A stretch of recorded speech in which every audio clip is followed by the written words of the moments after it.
यानी एसआईआर के दौरान पश्चिम बंगाल के कई जिलों में चुनाव आयोग ने अब राज्य में माइक्रो ऑब्जर्वर्स की तैनाती के आदेश दे दिए हैं।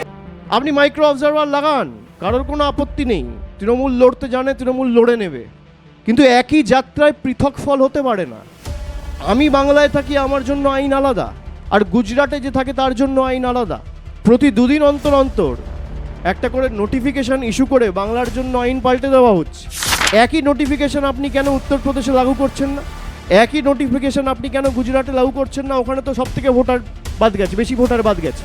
তা যদি গুজরাট থেকে প্রায় ৭৩ লক্ষ ভোটার বাদ যায়, আর গুজরাটের জনসংখ্যা বাংলার থেকে কম, তাহলে গুজরাটে মাইক্রো অবজারভার যাবে না কেন?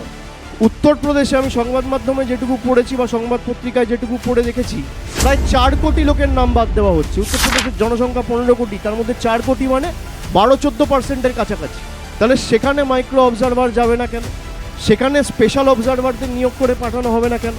সিলেক্টিভলি বাংলার জন্য কেন হবে?